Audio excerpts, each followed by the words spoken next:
Syria में लगभग 1.5 दशक से चल रहे गृह युद्ध के बाद आखिरकार विद्रोहियों को जीत मिल गई। विद्रोहियों ने राजधानी दमिश्क पर कब्जा कर लिया और राष्ट्रपति बशर अल असद परिवार समेत देश छोड़कर जा चुके हैं। इस गृह युद्ध में कई देशों ने अलग अलग किरदार निभाए। सीरिया के 4 बड़े शहरों पर कब्जे के बाद अब विद्रोहियों ने राजधानी दमिश्क पर कब्जा कर लिया। सीरिया में कई स्थानों पर हिंसा जारी है। सेना ने घोषणा कर दी है कि मुल्क अब असद के राज से आजाद हो गया।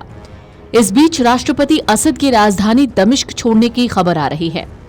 सेना के अधिकारी के मुताबिक राष्ट्रपति असद दमिश्क छोड़कर किसी अज्ञात जगह पर चले गए हैं।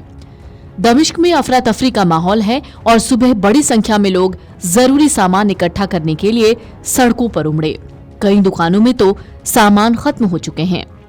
सीरिया बीते 1 दशक से भी ज्यादा समय से गृह युद्ध देख रहा है, लेकिन दमिश्क में आज तक ऐसे हालात नहीं हुए। सीरिया में पिछले 1 दशक से जो हालात हैं, उसमें केवल विद्रोही ग्रुप और सरकार ही नहीं बल्कि कई देश और संगठन भी जिम्मेदार हैं। राष्ट्रपति बशर अल असद के नेतृत्व वाली सीरियाई सरकार 2011 में शुरू हुए लंबे और विनाशकारी गृह युद्ध का केंद्र रही है। कई सालों के बाद युद्ध के बाद असद सरकार ने ईरान, रूस और लेबनान के हिजबुल्लाह की मदद से विद्रोही गुटों से गंवाए अधिकांश क्षेत्र को वापस ले लिया। हयात तहरीर अल शाम का गठन सीरिया के गृह युद्ध की शुरुआत में तब हुआ था जब जिहादियों ने सैकड़ों विद्रोही और आत्मघाती हमलों के साथ असद समर्थक सुरक्षा बलों से लड़ने के लिए अल नुसरा फ्रंट का गठन किया था। इसके शुरुआती संबंध इस्लामिक स्टेट, IS और फिर अल-कायदा से थे। 2016 के मध्य तक ये संगठन पूरी तरह से सक्रिय हो गया था। नुसरा फ्रंट ने अन्य गुटों के साथ मिलकर हयात तहरीर अल शाम की स्थापना की। ओबामा प्रशासन ने शुरू में सरकार के खिलाफ विद्रोह में शामिल विपक्षी समूहों का समर्थन किया। उन्हें सीमित प्रभाव के साथ हथियार और प्रशिक्षण तक की सुविधाएं मुहैया कराईं। 2014 में इस्लामिक स्टेट के आने के बाद अमेरिकी सेना ने हवाई हमलों और कुर्दिश बलों की सहायता से आतंकवादी समूह से जंग लड़ी।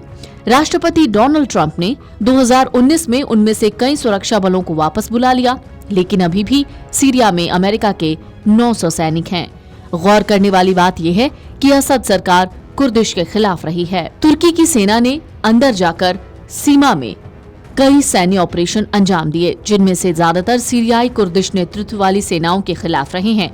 तुर्की अब भी सीरिया के उत्तरी सीमा पर प्रभावी रूप से नियंत्रण रखता है। सीरिया ईरान की प्रतिरोध की धुरी का एक प्रमुख हिस्सा है, जो कुछ देशों और समूहों का एक नेटवर्क है, जिसमें हिजबुल्लाह, हमास और यमन के हूती शामिल हैं। ये संगठन इजराइल को नष्ट करना और क्षेत्र में अमेरिकी प्रभाव को कम करना चाहते हैं। सीरिया में इस्लामिक स्टेट के खिलाफ लड़ाई में कुर्दिश सेना अमेरिका की मुख्य स्थानीय साझेदार बनी रही है।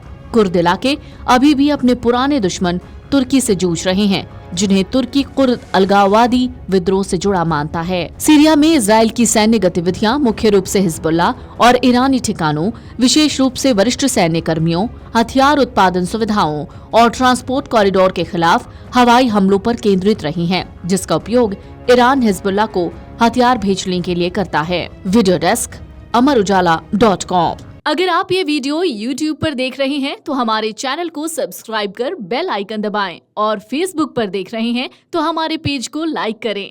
8 मिलियन प्लस सब्सक्राइबर, आपके इस भरोसे के लिए बहुत धन्यवाद। अगर आप ये वीडियो YouTube पर देख रहे हैं तो हमारे चैनल को सब्सक्राइब कर बेल आइकन दबाएं और Facebook पर देख रहे हैं तो हमारे पेज को लाइक करें। 8 मिलियन प्लस सब्सक्राइबर, आपके इस भरोसे के लिए बहुत धन्यवाद।